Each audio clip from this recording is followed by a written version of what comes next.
오늘은 십계명 강좌 제 8계명 도둑질하지 말라라고 하는 말씀으로 함께 오늘 이 저녁 시간을 같이 나누려고 합니다. 도둑질이라고 하는 것은 좋은 것이 아니죠. 나쁜 것입니다. 사람들의 마음 가운데 도둑질이라고 하는 것은 나쁘다고 하는 것을 사람들이 그 마음 가운데 이미 알고 있습니다. 누가 누구에게 도둑질이라고 하는 것은 나쁜 거다고 알려주면 그때서야 겨우 도둑질이 나쁜 것이구나 라고 깨닫게 되는 것이 아니고요.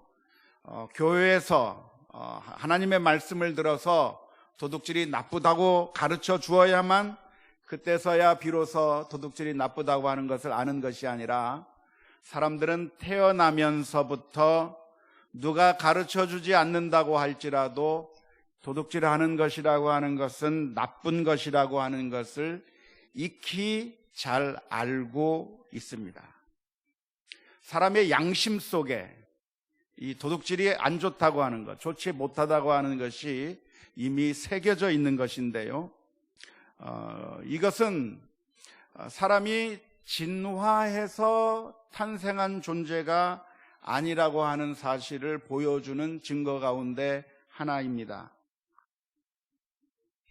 진화론자가 이야기하고 있는 것처럼 이 세상에는 아무것도 없었는데 어느 날 갑자기 뻥 하고 폭발이 일어나서 우주가 만들어지게 됐고 그 우주가 만들어지는 가운데 지구가 만들어졌고 또 지구에 있는 그 여러 가지 무생물들이 시간이 많이 지나다 보니까 1000년, 2000년이 아니고 몇억 년이라고 하는 어마어마한 시간이 지나다 보니까 무생물들이 어떻게 결합하다 보니까 아미노산이 만들어지고 단백질이 만들어지고 그래서 생명체가 탄생하게 되고 가장 단순한 생명체의 세포에서부터 아메바라고 하는 것에서부터 생명이 시작됐는데 그것이 또 진화하고 또 진화하고 또 진화해서 그래서 결국에는 이런 포유류도 생기게 됐고 마지막에는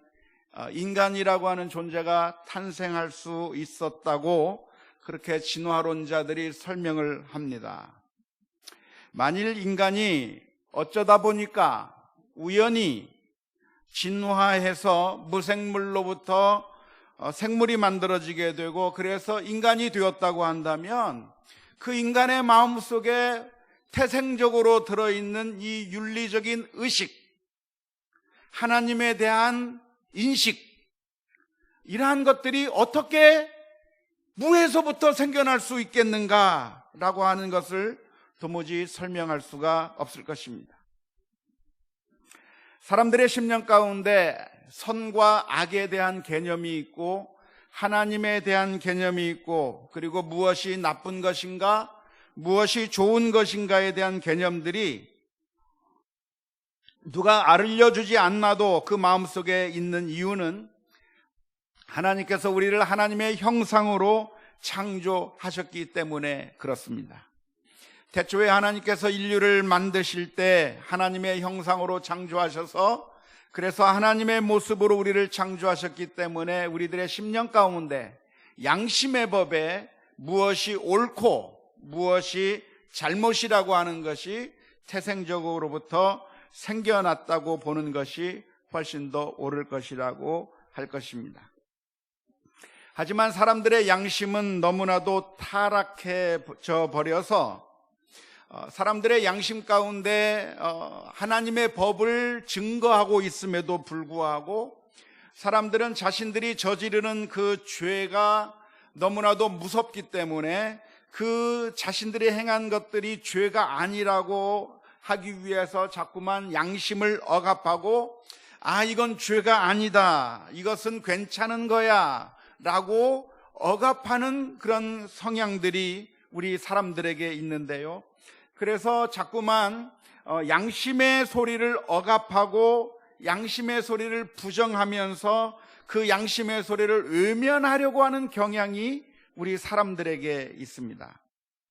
하나님에 대한 존재, 하나님 존재에 대한 그 감각도 사람들마다 양심에 새겨져 있지만 하나님은 없는 거야, 하나님은 없어 라고 자꾸만 부정하고 또 부정해야만 내가 마음이 편하기 때문에, 하나님이 있다고 한다면 언젠가는 내가 심판을 받을 수가 있겠고 내가 저지른 죄에 대한 그런 두렵고 떨리는 마음이 있기 때문에 사람들은 자꾸만 하나님은 없는 거야, 하나님이라고 하는 것은 사람이 만들어낸 상상에 불과한 것이라고 자꾸만 억압하고 그것을 누르려고 하는 경향이 우리 인간들에게 있습니다.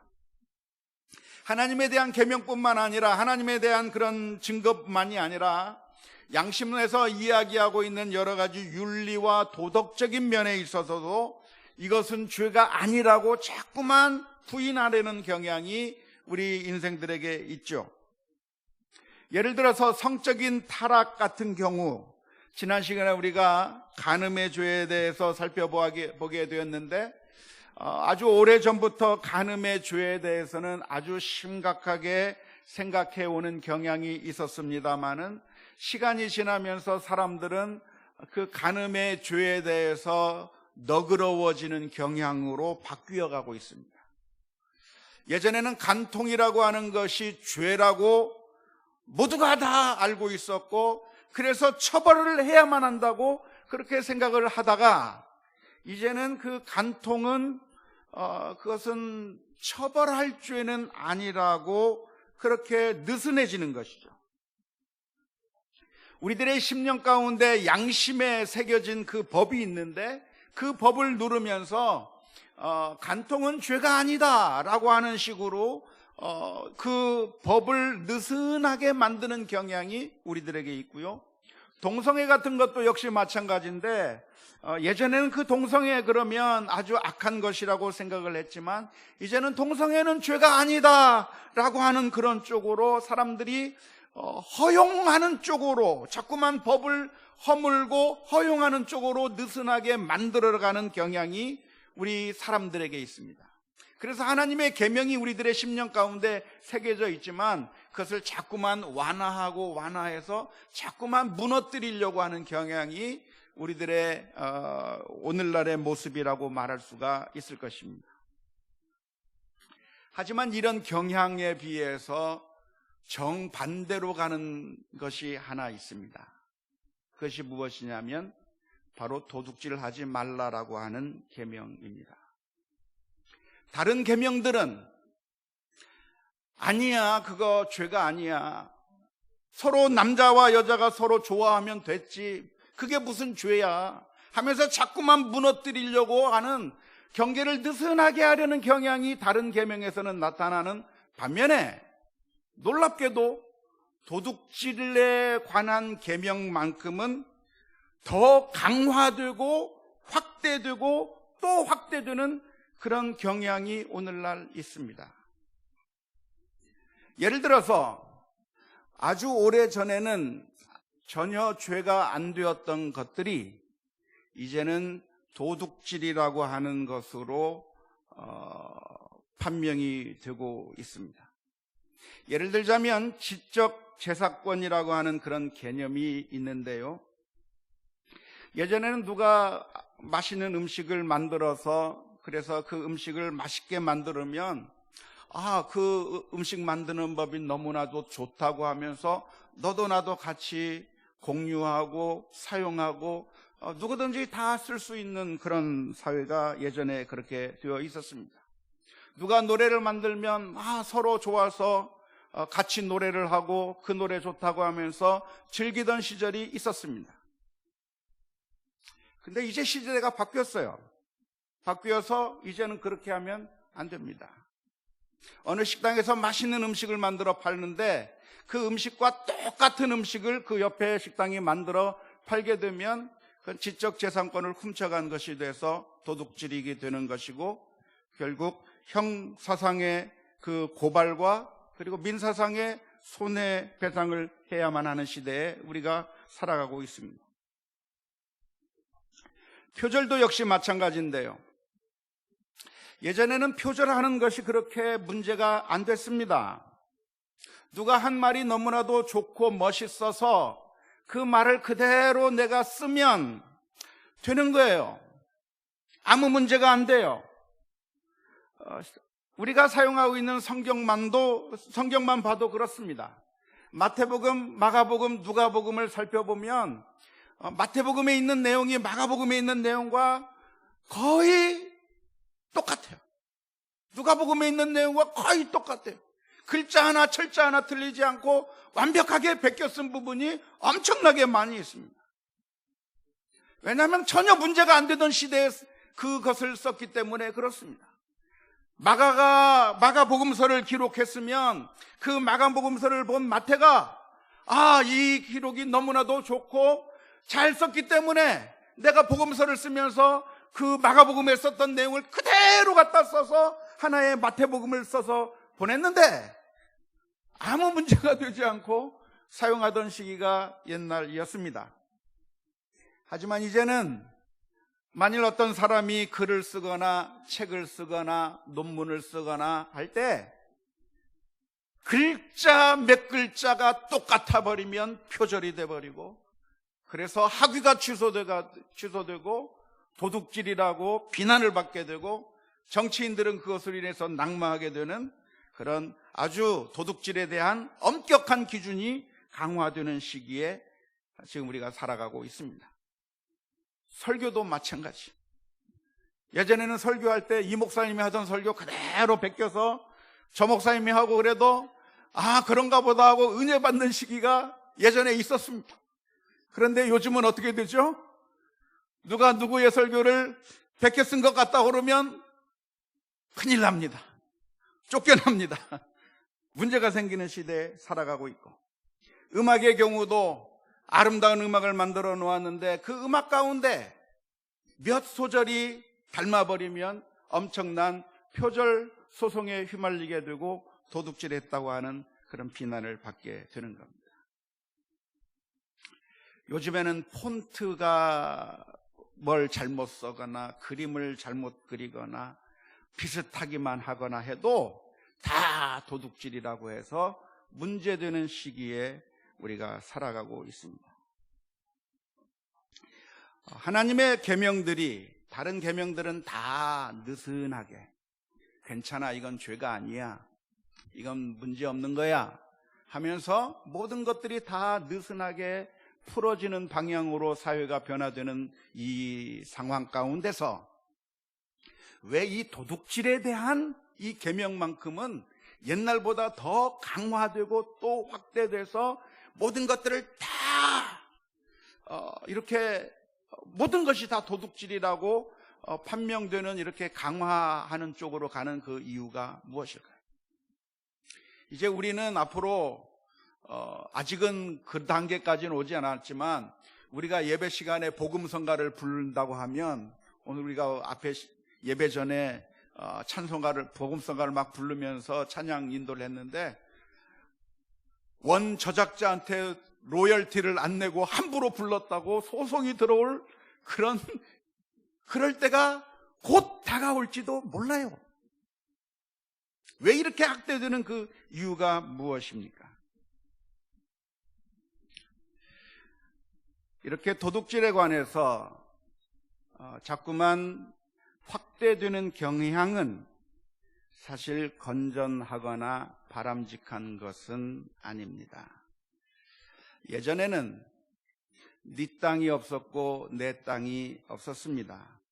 공유가 기본적인 개념이었습니다. 우리가 어렸을 때는 그냥 지나가다가 동네 나무에 열려있는 감이고 대추고 그냥 따먹어도 그게 문제가 됐나요? 안 됐어요. 심지어 서리를 해도 귀엽게 봐주는 그런 시대에 우리가 예전에 살았었습니다. 구약 성경에서는 추수할 때 다 거두지 말고 남겨두어서 나그네들이 지나가다가 따먹고 그것을 수확해서 먹을 수 있도록 놔두라고도 말씀해 주고 있는데 오늘날 그 모든 것들이 다 도둑질이 되는 그 시기에 우리가 지금 살아가고 있습니다. 이렇게 도둑질에 관해서만 법칙이 강화되어지는 이유가 있다고 한다면 그것은 우리 인간의 탐욕과 밀접하게 관련되어 있기 때문에 그렇습니다.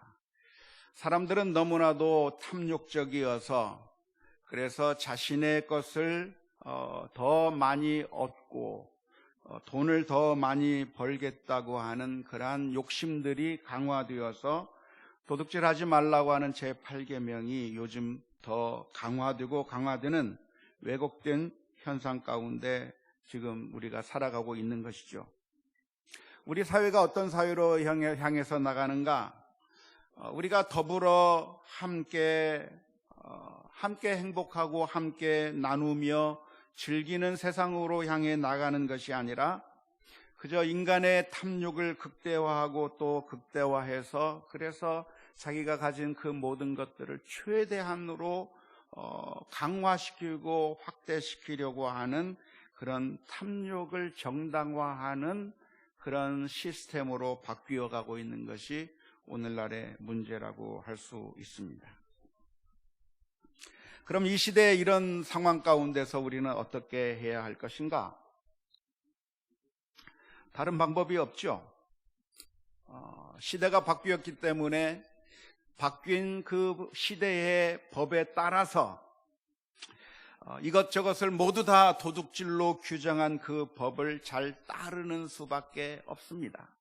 예전에는 이게 도둑질 아니었는데 예전에는 다 허용됐었는데 왜 이렇게 사람들이 너무나도 인색하고 정말 이기적이고 탐욕적이어서 다 자기네들 것이만이라고 하고 이것을 다 사용하는 것을 도둑질이라고 왜 규정하느냐고 따질 것이 아니라 이제 시대가 바뀌었습니다.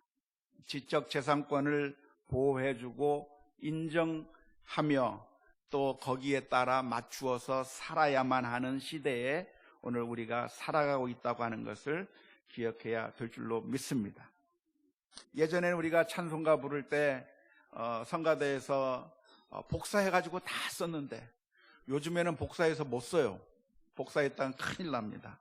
다 책을 사가지고 악보를 사서 찬양을 하게 되어 있는데 이러한 바뀐 그 기준에 따라서 살아가야만 하는 것이 어쩔 수 없이 우리가 따라야 할 규정이라고 생각을 합니다. 그러나 동시에 우리들은 그런 탐욕을 보장하는 방법으로서의 제8계명을 전가의 보도처럼 사용하면서 나 자신의 탐욕을 극대화하는 방향으로 이 법을 사용하면은 안 될 것이라고 믿습니다. 하나님께서 우리에게 무엇인가를 주셨다고 한다면 하나님께서 내게 무엇인가를 주셨다고 하면 그것은 나 혼자 잘 먹고 잘 살라고 하나님께서 내게 주신 것이 아닙니다. 하나님께서 우리에게 무엇인가를 주셨다고 한다면 그 무엇으로 다른 사람들을 위해서 봉사하고 섬기고 그리고 다른 사람들에게 많은 사랑을 베풀어서 그래서 수많은 사람들에게 유익을 끼치게 하기 위한 사명으로 하나님께서 주셨다고 믿는 것이 성경적인 관점입니다. 내가 모든 것을 다 움켜쥐고 내가 모든 것을 다 차지하고 나서 내 것을 뺏어간다고 하면 그건 도둑질이라고 말하고 그래서 그 다른 사람들이 내 것을 아무것도 가져가지 못하도록 그것을 방어하는 것이 정당한 것이 아니라 물론 그렇게 하는 사람이 있다고 한다면 우리가 거기에 맞춰서 그들의 것을 빼앗아 오지 않는 것이 당연하겠지만 우리가 다른 사람들이 그러하듯이 이 세상 사람들이 그러하듯이 내가 모든 것을 다 차지해서 나 혼자만 다 가지겠다고 하는 생각으로 이런 제8계명 도둑질하지 말라고 하는 법 오늘날 강화된 그 법을 전가의 보도처럼 휘둘리면서 나의 탐욕을 극대화하는 방식으로 이 계명을 사용한다면 그것은 하나님께서 도둑질하지 말라고 말씀하신 그 계명의 의미를 악용하는 것이 될 것이라고 믿습니다. 우리는 모두가 다 함께 잘 살아갈 수 있는 그러한 사회를 만들어 가야 할 책임이 있습니다. 내가 모든 것을 다 움켜줌으로 말미암아 정말 힘들고 어렵게 가난하게 살아가는 사람들이 먹을 것이 없어서 빵을 훔쳐야만 하는 그런 장발장들이 나타나는 일이 발생하지 않도록 도와주는 일이 우리 성도들이 해야 되는 일이고, 긍휼을 베풀며 사는 삶이 우리가 살아가야 할 방법이라고 하는 사실을 기억할 수 있기를 주님의 이름으로 축원합니다. 하나님께서 도둑질하지 말라고 그 계명을 말씀해 주신 그 의도가 무엇이겠습니까? 그것은 우리가 살아가면서 재물을 우상으로 삼지 말라고 하는 그런 의미에서입니다. 재물이라고 하는 것이 참 좋아요. 나쁜 것이 아니에요. 너무나도 좋아서 우리가 그 재물을 가지고 있으면서 드는 느낌이 이 재물이 많았으면 좋겠다고 생각을 합니다. 그런데 그 재물이 좋은 정도가 아니라 이 재물이 어느 순간에 하나님이 나를 살리는 것이 아니라 하나님의 말씀으로 내가 사는 것이 아니라 떡이 나를 먹여 살리는 것이고, 재물이 있어야 내가 먹고 살 수 있고 재물이 있어야 내가 떵떵거리면서 살 수 있다고 생각해서 어느 순간에 재물이 나의 우상이 되어버리면, 그러면 그때부터 그 재물 때문에 잘못된 행동들이 나오게 되어 있는 겁니다. 그 재물을 획득하기 위해서 내가 노동을 하고 정당한 노력을 해서 재물을 얻게 되는 것이 아니라, 재물을 우상으로 삼는 그 순간 내가 정당하게 노력하고 노동을 해서 얻게 되는 방법이 아니라 다른 편법을 통해서 그 재물을 획득하려고 하는 그런 잘못된 방법을 선택하게 되는 것이죠. 그래서 우리가 하는 일들이 무엇이냐면 사기를 치는 겁니다. 약탈하고 착취하고 횡령하고 편취하고 절도하는 행위들이 어디에서 나오는가? 다 재물을 우상으로 섬기기 시작할 때 그런 잘못된 행동들이 나오게 되는 것인데, 하나님께서는 그러한 재물들을 우상으로 섬기지 말라고 하는 의미에서 도둑질하지 말라고 하는 이 계명을 주셨다고 하는 것을 기억할 수 있기를 바랍니다. 먼저 우리가 기억할 것이 있다고 한다면 돈 자체가 악한 것은 아니라고 하는 점입니다. 재물, 물질 자체가 악한 것, 악하고 더러워서 우리가 반드시 없애야 할 것은 아니라고 하는 사실을 먼저 기억할 필요가 있겠습니다. 물론 성경에 보면 물질을 버려야 한다고 하는 가르침이 있습니다. 예를 들어서 예수님을 찾아온 젊은 관원에게 예수님께서는 뭐라고 말씀해 주셨습니까? 내가 온전하고자 할진대 내가 가진 모든 것을 다 팔아 가난한 자들에게 주고 너는 나를 따르라고 주님께서 말씀해 주셨어요. 그러니까 우리가 그 말씀을 읽으면서 우리가 주님을 따르기 위해서는 물질을 다 버려야 되나? 라고 생각할 수도 있겠습니다. 뿐만 아니라 예수님께서 하시는 말씀이 부자는 천국에 들어갈 수 없다고도 말씀해 주셨고, 그래서 예수님의 제자들은 주님을 따를 때 모든 것을 다 버리고 주님을 따랐다고 성경에 기록해 놓고 있을 뿐만 아니라 성경에서는 가난한 자가 복이 있다고 말씀해 주셨고, 마태복음 6장 24절의 말씀에 보면 이렇게 기록합니다. 한 사람이 두 주인을 섬기지 못할 것이니 혹 이를 미워하고 저를 사랑하거나 혹 이를 중히 여기고 저를 경히 여김이라. 너희가 하나님과 재물을 겸하여 섬기지 못하느니라 라고 말씀해 주셨습니다.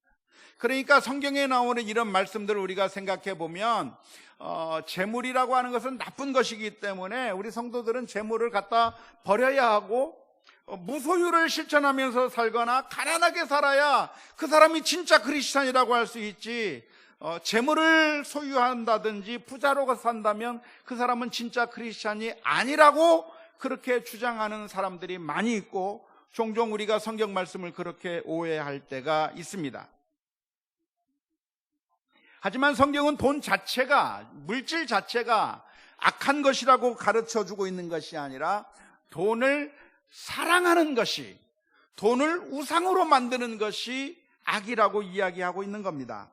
디모데전서 6장 10절 말씀에 보면 돈을 사랑함이 일만하게 뿌리가 되나니 이것을 탐내는 자들은 미혹을 받아 믿음에서 떠나 많은 근심으로써 자기를 찔렀도다라고 기록하고 있습니다.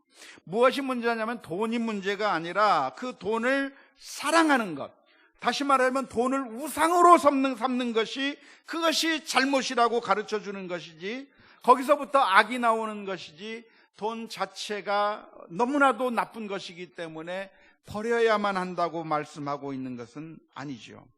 그래서 우리가 이 재물이 나쁜 것은 아니지만, 그러나 이것을 취득할 때 우리가 정당한 노력으로 수고와 땀을 흘린 다음에 얻게 되면 그것이 하나님께서 주신 정당한 소유이겠지만, 그것이 우상이 되어서 어떤 수단과 방법을 가리지 않고 악한 방법을 동원해서까지 그것을 절취하게 되려고 한다고 하면 그것은 악한 일이라고 하는 사실을 우리 모두가 기억해야 될 줄로 믿습니다. 하나님께서는 왜 절도하지 말라고 하느냐, 왜 남의 것을 부당하게 가져가는 것을 금하고 계시는가? 그 이유는 여러 가지가 있겠습니다. 첫 번째, 그렇게 해서 잃어버리게 된 사람들은 너무나도 큰 고통을 당하게 되기 때문에 그렇습니다. 훔친 사람, 도둑질한 사람에게는 별로 소중하지 않은 것일 수가 있겠지만, 그러나 도둑질을 당한 사람에게는 정말 소중한 것이고 삶의 일부가 되는 것일 수가 있겠는데, 그것을 빼앗아가 버린다고 한다면 그 잃어버린 사람에게 어마어마한 고통을 주기 때문에 하나님께서 금하시는 것이죠. 우리가 이웃에 대해서 가져야 될 태도가 있다고 한다면 고통을 주는 것이 아니라 사랑을 베풀고 그리고 참 좋게 대하는 것이 우리 성도의 가져야 될 태도이지, 고통을 주는 것이 성도가 가질 태도가 아니기 때문에 도둑질하지 말아야 할 겁니다. 두 번째로 하나님께서 도둑질을 금하시고 있는 이유가 무엇이냐면, 도둑질을 해서 얻게 된 그 물질은 결코 우리들에게 유익하지 않기 때문에 그렇습니다. 도둑질해서 물건을 얻게 된다고 한다면 그것이 우리들에게 잠깐의 쾌락과 기쁨을 줄 수가 있겠지만, 그러나 정말 우리들에게서 가장 소중한 것들을 빼앗아가 버립니다. 우선 감사가 없어져 버려요. 감사가. 도둑질 해놓고 하나님 감사합니다 고백이 나오겠어요? 그런 감사가 나올 수가 없어요. 인생에 있어서 정말 중요한 요소 중에 하나가 무엇이냐면 감사예요. 하나님 앞에 감사할 수 있다고 한다면 내가 그것처럼 행복하고 그렇게 좋은 게 없어요. 내가 땀을 흘리고 수고하고 애써서 무엇인가를 얻게 되면, 그러면 감사가 저절로 나옵니까? 안 나옵니까? 감사가 나와요. 하나님 감사합니다. 땀의 수고와 정말 엄청난 노력을 통해서 내가 무엇인가를 얻게 되었을 때 그것이 너무나도 기쁘고 감사해서 하나님 앞에 감사가 나올 수가 있겠는데, 도둑질해가지고는 감사가 안 나오는 거예요. 우리들의 삶에서 감사가 사라져버리게 되는 결과가 되는 것이죠. 감사가 우리를 행복하게 만드는 것인데, 쉽게 불법적으로 얻게 된 재화는 우리들의 감사를 빼앗아가 버리게 되는 것이고, 우리가 결국 남의 것을 훔치게 된다고 하면 우리가 재물의 노예가 되어버리는 것이고, 우리들의 마음속에서 기쁨이 사라져버리게 되는 결과를 가져오게 됩니다. 결국 우리들에게 전혀 유익하지 않기 때문에 하나님께서는 금하고 계시는 것이죠. 도둑질이 무엇인가? 도둑질이란 부당하게 소유하는 것을 의미합니다. 그 모든 것들은 여러분들이 실생활 가운데서, 제가 여기서 일일이 사례를 다 들면서 이것도 죄입니다, 이것도 도둑질입니다, 저것도 도둑질입니다라고 예를 일일이 들지 않아도 여러분들의 삶 가운데서 이것이 과연 도둑질인가 아닌가를 판단해 볼 수가 있을 것이라고 생각을 합니다. 예를 들어서 직장에서 일을 하는데 성실하게 일하지 않는 것은 도둑질하는 것과 같을 것입니다. 정반대로 사람들을 쓰는 주인이 직원들에게 정당한 대가를 지불하지 않고 우월적인 지위를 사용해서 임금을 착취하거나 외국인 노동자들에게 아주 부당하게 대우한다든지 비정규직이나 아르바이트생들이나 외주화를 통해서 그래서 돈을 아끼려고 하는 방법으로 수많은 사람들에게 정당하게 주어야 될 것들을 주지 않는다고 하면 그것은 도둑질이 될 것입니다. 뿐만 아니라 하나님께서 우리들에게 물질을 맡겨주셨는데 하나님의 뜻대로 사용하지 않는 것도 역시 도둑질이라고 할 수가 있겠습니다. 하나님께서 우리에게 주신 것은 그냥 우리가 다 가지라고 주신 것이 아니라 우리에게 맡겨주신 그것을 통해서 하나님을 위하여 또 하나님의 뜻대로 사용하라고 주신 것인데 그 원래의 목적대로 사용하지 않으면 그러면 도둑질이 될 수가 있는 겁니다. 예를 들어서 말라기 3장 8절에서부터 10절 말씀은 이렇게 기록하고 있습니다. 사람이 어찌 하나님의 것을 도둑질하겠느냐? 그러나 너희는 나의 것을 도둑질하고도 말하기를 우리가 어떻게 주의 것을 도둑질하였나이까 하는도다. 이는 곧 11조와 봉헌물이라. 너희 곧 온 나라가 나의 것을 도둑질하였으므로 너희가 저주를 받았느니라. 만군의 여호와가 이르노라. 너희의 온전한 11조를 창고에 들여 나의 집에 양식이 있게 하고 그것으로 나를 시험하여 내가 하늘 문을 열고 너희에게 복을 쌓을 곳이 없도록 붙지 아니하나 보라라고 말씀해 주셨습니다. 하나님께서 주신 대로 사용하지 않으면 그것도 도둑질이 된다는 것이죠. 뿐만 아니라 내가 벌 때도 역시 남겨두면서 가난한 자와 불쌍한 사람들을 위해서 남겨두고 벌어야 되는데 싹쓸이 하면 그것도 역시 도둑질이 될 겁니다. 레위기 19장 9절에서부터 10절 말씀에 보면 너희가 너희 땅에서 곡식을 거둘 때에 너는 반 모퉁이까지 다 거두지 말고 내 떨어진 이삭도 줍지 말며 내 포도원의 열매를 다 따지 말며 내 포도원에 떨어진 열매도 줍지 말고 가난한 사람과 거류민을 위하여 버려두라. 나는 너희의 하나님 여호와이니라. 농사를 짓는데 땅에 떨어진 포도 열매 이삭들을 주워 오는 것은 그것은 내 것이 아닌 것을 가져오는 것이라고 성경이 가르쳐주고 있는 것입니다. 즉 그러니까 우리가 돈을 벌 때에도 내가 최대한의 이익을 남기는 것이 중요한 것이 아니라 이익을 골고루 나누어 가질 수 있도록 아예 돈을 버는 그 과정에서부터 우리가 신실하게 하나님의 뜻이 무엇인가를 분별하면서 함께 살아갈 수 있는 방법을 찾는 것이 중요하다고 말할 수가 있겠습니다. 하지만 우리 인간은 너무나도 전적으로 타락한 존재이기 때문에 이 제8계명 도둑질하지 말라고 하는 이 계명을 어길 때가 너무나도 많을 겁니다. 왜냐하면 이 물질이라고 하는 것은 너무나도 우리에게 쉽게 우상이 되고야 마는 것입니다.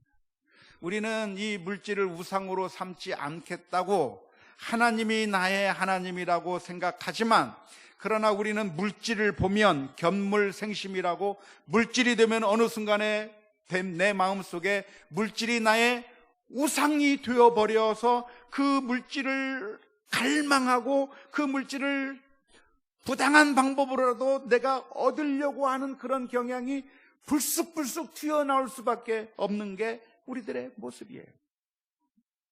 절대반지라고 하는 영화를 보셨습니까? 절대반지에 보면 이 절대반지라고 하는 그 반지가 있으면 사람들이 갑자기 그 반지를 보는 순간에 정신이 화가닥 돌아요. 그래가지고 그 반지를 손에 쥐기 위해서 그 반지를 내가 얻게 된다고 한다면 모든 것을 다 다스릴 수 있겠다고 하는 그런 생각 때문에 절대 반지를 얻기 위해서 온갖 투쟁을 해서 그 반지를 쟁취하는 모습이 영화에 그려지고 있는데요. 물질이라고 하는 것이 마치 절대 반지와 같아요. 그래서 우리가 평상시에 괜찮은 것처럼 정말 성자처럼 보이고 거룩한 사람처럼 보이고 정말 믿음이 좋은 사람처럼 보이다가도 어느 순간에 절대 반지와 같은 그 돈을 내가 도둑질할 수 있는 기회가 내게 주어지면 눈이 회가닥 돌아가서 금세 도둑질할 수밖에 없는 상황으로 바뀌어버리는 게 우리 모두의 모습이에요. 그래서 우리가 모든 사람들이 타락한 존재이기 때문에 그렇게 사람들에게 기회를 주지 않기 위해서 대책도 필요하고 여러 가지 방책을 구해야 하는 것이고요. 재정 관리를 할 때 한두 사람이 하는 것이 아니라 3명 이상 여러 사람들이 함께 서로 견제하면서 그래서 관리하도록 만들어야 되는 것이고, 정말 사람들은 악해서 하나님을 믿는다고 하면서도 하나님의 것을 훔치는 것이 아무렇지도 않게 생각하고 훔치는 데까지 나아가는 게 우리 사람들의 모습입니다. 홈리와 비느하스가 하나님께 제사를 드렸던 그 제물들을 함부로 가져갔던 그런 사악한 모습처럼 우리 인생들은 너무나도 타락한 존재이기 때문에 너무나도 쉽게 넘어질 수 있는 죄악이 바로 이 죄악이라고 하는 사실을 기억하면서 우리 자신을 돌아보아야 될 줄로 믿습니다. 그리고 우리가 늘 주님 앞에 나아가야 합니다. 우리가 온전한 사람이 단 한 사람도 없기 때문에 예수님께서 이 세상에 오셨고 우리를 구원하시기 위하여 피 흘려 주셨습니다.